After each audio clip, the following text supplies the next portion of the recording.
एक भिखारी है, उसने मुझसे कुछ माँगा और मैंने उसे दान में पैसे दिए।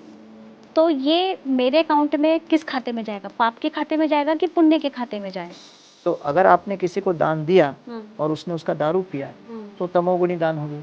छोटा सा बच्चा अगर आपको चाकू मांगेगा, आप नहीं, दोगे क्या? नहीं। हर व्यक्ति के अंदर क्षमता और शक्ति तो है, लेकिन कई बार हम लोग के अंदर कैपेसिटी होता है लेकिन कंसर्न नहीं होता। मेरा एक बहुत टाइम से ये प्रश्न था कि ये किस कैटेगरी में जाएगा? ये पाप के खाते में जाएगा या पुण्य के खाते में जाएगा? ये प्रश्न ऐसा है कि जैसे कि मान लीजिए एक भिखारी है, उसने मुझसे कुछ माँगा और मैंने उसे दान में पैसे दे दिए।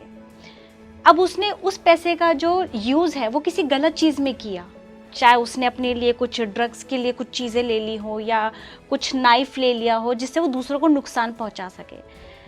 तो मैंने तो भावना दी उससे कि ये अपना कुछ खा ले, इसका कुछ भला हो जाए, लेकिन वो उन पैसों का यूज़ किसी गलत चीज़ में कर रहा है। तो ये मेरे अकाउंट में किस खाते में जाएगा? पाप के खाते में जाएगा कि पुण्य के खाते में जाएगा? तो गीता में सबसे पहले भगवान डिस्क्लेमर देते हैं कर्म को लेके। क्या? भगवान कहते हैं किम कर्म किम अकर्मेति कवयो पत्र मोहिता। कर्म क्या है, अकर्म क्या है, इसको देखकर बड़े बड़े मनीषी भी मोहित रहते हैं। हाँ। कर्मणो ह्यपि बोद्धव्यम बोद्धव्यम च विकर्मणा अकर्मणश्च बोद्धव्यम गहना कर्मणो गति। कर्म, अकर्म और विकर्म, तीन कॉन्सेप्ट्स कृष्ण ने गीता में दिए हैं। अच्छा, इसमें अकर्म क्या है? अकर्म अर्थात शास्त्र के अनुसार, शास्त्र सम्मत विधि विधान के अनुसार जब आपने कार्य किया एज पर लॉ, मतलब मैंने उसको पैसे दिए। हाँ, मतलब देखिए, मतलब आप ट्रैफिक सिग्नल पे खड़े हो, रेड सिग्नल है तो रेड पे आप खड़े हो गए, हाँ। ग्रीन आया तो आप चले, हाँ। तो you are following the law, तो इसको बोलते हैं अकर्म। अच्छा, ठीक है। ठीक है। हाँ। दूसरा आ गया विकर्म। विकर्म मतलब आपने देखा कि यहाँ रेड सिग्नल है फिर भी चलो हम तोड़ेंगे, आप निकल पड़े, है कि नहीं? तो ये हो गया विकर्म। विकर्म हो गया। और तीसरा हो गया कर्म, जो कि आप रेड सिग्नल भी देखे और आप सोच रहे हो करे क्या करे, आप फॉलो भी नहीं कर रहे हो और वहाँ पर खड़े भी हैं और मैं निकल भी और अब रूल निकल भी तोड़ जाओ, दिया, तो फिर आप कंफ्यूज्ड हो उसमें।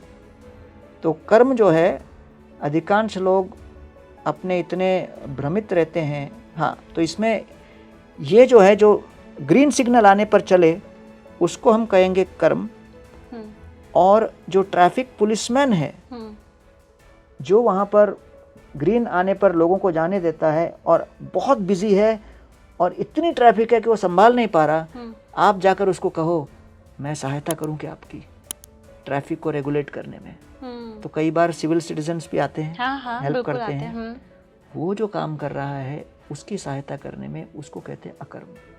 अर्थात आप डायरेक्ट प्रशासन की सेवा करो, सरकार की सेवा करो, सरकार के साथ जुड़ जाओ, वो है अकर्म। सरकार मतलब ईश्वर। यहाँ पे अगर उस इस सिचुएशन के हिसाब से तो वो पुलिसमैन वाला है।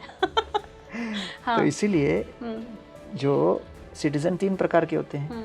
एक क्रिमिनल जो जेल में है, हाँ। दूसरा कॉमन मैन जो लॉ अबाइडिंग, टैक्स भी भर रहा है, ये भी कर रहा है, वो कर रहा है, वो कर्म। तीसरा ब्यूरोक्रेट जो सरकार की सहायता कर रहा है, सरकार के लिए काम कर रहा है, जो सरकार के लिए काम कर रहा है ब्यूरोक्रेट, वो है अकर्म। तो जो भक्ति करता है कृष्ण की सरकार में आकर बोलता है मैं आपकी सहायता करूंगा, तो हम लोग उसकी सरकार के ब्यूरोक्रेट बन जाते हैं। अच्छा, तो वो अकर्म में आ गया। अकर्म में आ गया। तो ये तीन श्रेणी हो गए। ठीक है। तो अभी आपने जो है देखा, किसी को कुछ चाहिए तो दातव्यम इति यद्दानम दीयते अनुपकारिणे देशे काले च पात्रे च तद्दानम सात्विकम स्मृतम। तो दान भी तीन श्रेणी के होते हैं, तमोगुणी, रजोगुणी और सत्वगुणी। तो अगर आपने किसी को दान दिया और उसने उसका दारू पिया तो तमोगुणी दान हो गया। आपने उसको दान दिया और दान देकर फिर उसने जो है उसको कहीं जुआखोरी में लगा दिया और अपने पैसे को बढ़ाने के चक्कर में, उसका इंटेंशन सही था कि मैं बढ़ाऊंगा, लेकिन वो जुआ हुआ खेल के कर रहा है, वो दान रजोगुणी हो गया। अब आपने उस व्यक्ति को दान दिया और उस दान को लेकर उसने सही तरीके से उसको बैंक में जमा करके अपने परिवार के देखरेख के लिए उसको कर्तव्य परायणता के साथ उपयोग किया, तब वो सत्वगुणी दान हो गया। तो दातव्यम इति यद्दानम दीयते अनुपकारिणे, आपने दान दिया बिना किसी उसके रिटर्न के विचार किए।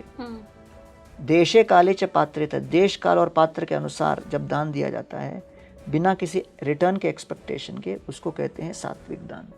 तो इस तरह से दान अलग अलग श्रेणी के आते हैं। तो अब जैसे मेरी इसमें इंटेंशन ऐसी थी कि ये अपना कुछ कर ले, इसका मतलब भला हो कुछ। छोटा सा बच्चा अगर आपको चाकू मांगेगा, आप दोगे क्या? नहीं। मतलब तो आप जानते हो कि ये मतलब वो मुझे व्यक्ति जो है हाँ। इस विवेक शक्ति से अभी पूरी तरह विहीन है कि वो समझ सके मेरे लिए अच्छा क्या है, बुरा क्या है। So you have to have the parental protection.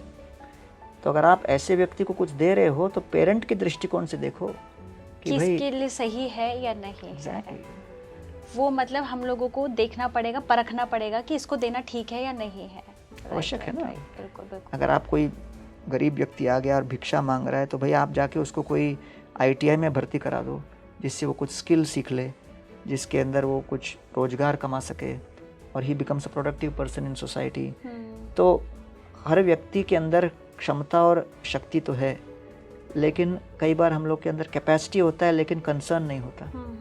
Capacity है, अगर कंसर्न नहीं है तो फिर हम लोगों का कुछ भला नहीं कर पाते।